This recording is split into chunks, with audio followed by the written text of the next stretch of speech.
जिसके द्वारा तुम्हारी इहलोक और परलोक की सारी आशा अभिलाषाएं पूरी हो सके। हे सुंदरी, तुम जानती हो कि शिशुपाल, शाल्व, जरासंध, दंतवक्त्र आदि नरपति और तुम्हारा बड़ा भाई रुक्मी सभी मुझसे द्वेष करते थे। हे कल्याणी, वे सब बल पौरुष के मद से अंधे हो रहे थे, अपने सामने किसी को कुछ नहीं गिनते थे।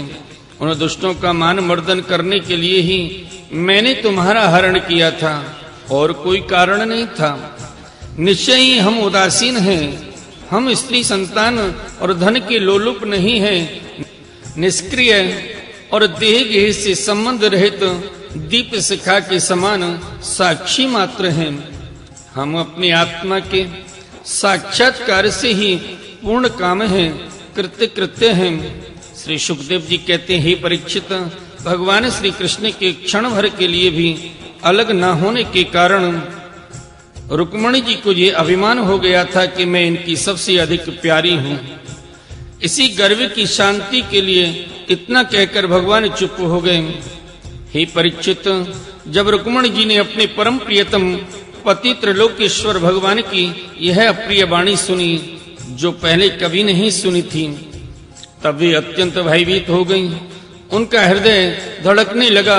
वे रोते रोते चिंता के अगाध समुद्र में डूबने उतरने लगी। वे अपने कमल के समान कोमल और नखों की लालिमा से कुछ कुछ लाल प्रतीत होने वाले चरणों से धरती कुरेदने लगी। अंजन से मिले हुए काले काले आंसू केसर से रंगे हुए वक्षस्थल को धोने लगे। मुंह नीचे को लटक गया। अत्यंत दुख के कारण उनकी वाणी रुक गई और वे ठिठकी सी रह गईं। अत्यंत व्यथा, भय और शोक के कारण विचार शक्ति लुप्त हो गई। वियोग की संभावना से वे तत्क्षण इतनी दुबली हो गईं कि उनकी कलाई का कंगन तक खिसक गया। हाथ का चंवर गिर पड़ा। बुद्धि की विकलता के कारण वे एकाएक अचेत हो गईं। केस बिखर गए। वे वायु वेग से उखड़े हुए केले के खंभे की तरह धरती पर गिर पड़ी। भगवान श्री कृष्ण ने देखा कि मेरी प्रेयसी रुक्मणी जी हास्य विनोद की गंभीरता नहीं समझ रही हैं और प्रेम पास की दृढ़ता के कारण उनकी यह दशा हो रही है। स्वभाव से ही परम कारुणिक भगवान श्री कृष्ण का हृदय उनके प्रति करुणा से भर गया। चार भुजाओं वाले वे भगवान उसी समय पलंग से उतर पड़े और रुक्मणी जी को उठा लिया तथा उनके खुले हुए केशों को बांधकर अपने शीतल करकमलों से उनका मुंह पोंछ दिया।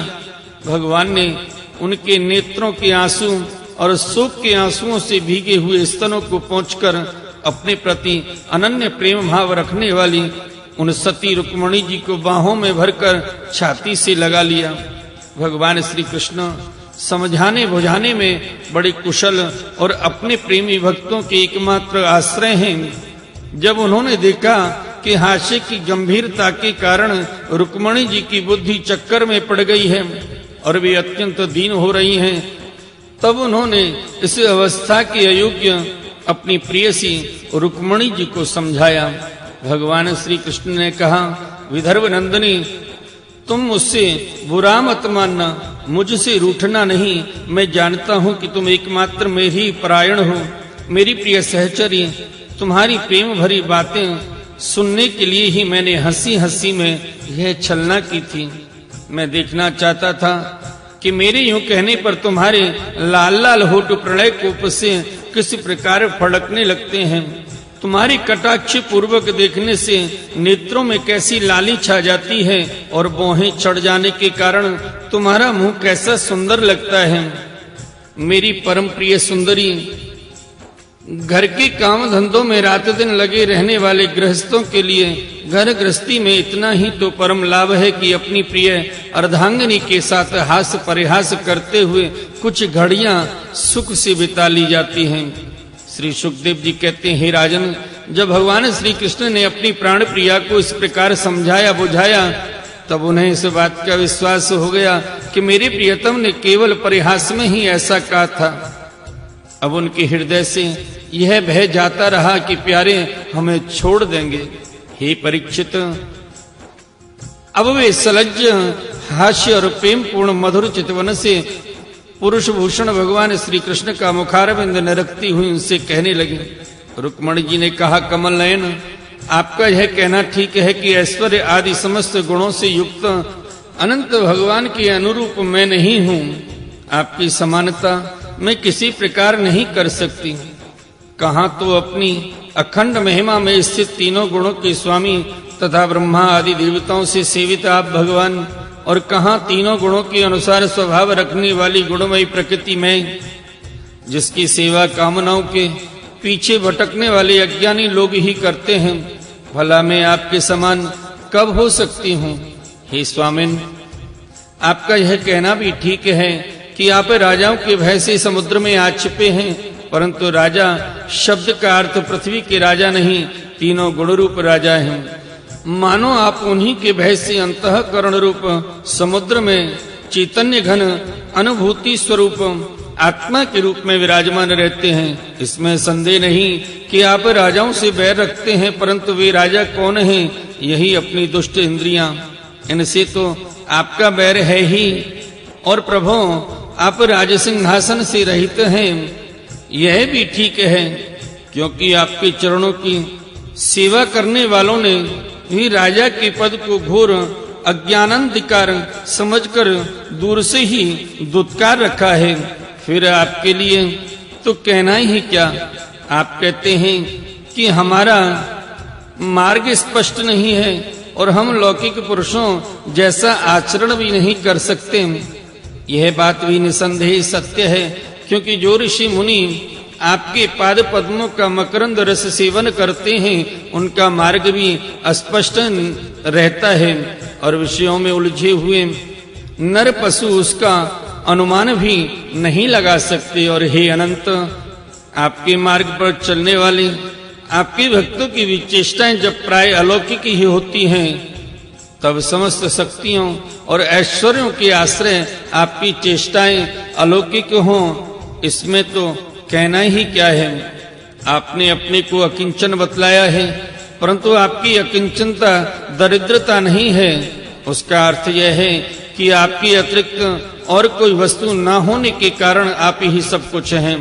आपके पास रहने के लिए कुछ नहीं है, परंतु जिन ब्रह्मा आदि देवताओं की पूजा सब लोग करते हैं, भेंट देते हैं, वे ही लोग आपकी पूजा करते हैं। आप उनके प्यारे हैं और वे आपके प्यारे हैं।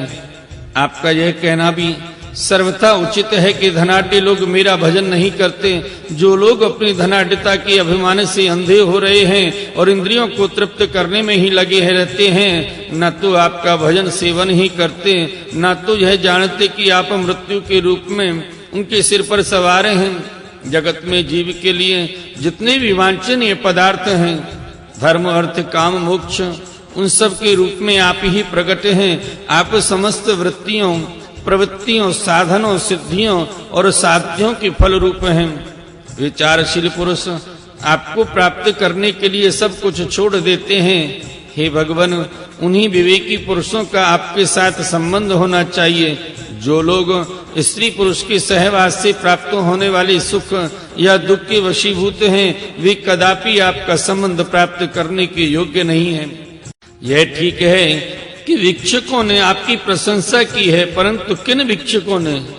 उन परम शांत सन्यासी महात्माओं ने आपकी महिमा और प्रभाव का वर्णन किया है, जिन्होंने अपराधी से अपराधी व्यक्ति को भी दंड न देने का निश्चय कर लिया है।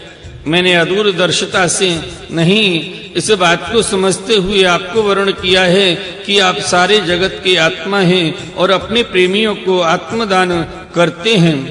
मैंने जानबूझकर उन ब्रह्मा और देवराज इंद्र आदि का भी इसलिए परित्याग कर दिया है कि आपकी मोहों के सारे से पैदा होने वाला काल अपने वेग से उनकी आशा अभिलाषाओं पर पानी फेर देता है।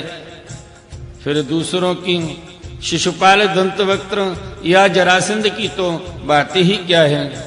हे सर्वेश्वर आर्यपुत्र, आपकी यह बात किसी प्रकार युक्ति संगत नहीं मालूम होती कि आप राजाओं से भयभीत होकर समुद्र में आ बसे हैं, क्योंकि आपने केवल अपने सांग धनुष के टंकार से मेरे विवाह के समय आए हुए समस्त राजाओं को भगाकर अपने चरणों में समर्पित मुझ दासी को उसी प्रकार हरण कर लिया जैसे सिंह अपनी कर्कश ध्वनि से वन पशुओं को भगाकर अपना भाग ले आवे।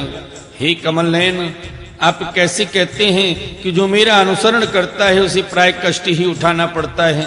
प्राचीन काल के अंग प्रथु भरत ययाति और गय आदि जो बड़े बड़े राजराजेश्वर अपना अपना एक छत्र साम्राज्य छोड़कर आपको पाने की अभिलाषा से तपस्या करके वन में चले गए, वे आपके मार्ग का अनुसरण करने के कारण क्या किसी प्रकार का कष्ट उठा रहे हैं?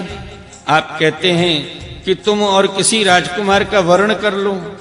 भगवान, आप समस्त गुणों के एकमात्र आश्रय हैं। बड़े बड़े संत आपके चरण कमलों की सुगंध का वर्णन करते हैं। उसका आश्रय लेने मात्र से लोग संसार के पाप ताप से मुक्त हो जाते हैं। लक्ष्मी सर्वदा उन्हीं में निवास करती है। फिर आप बतलाइए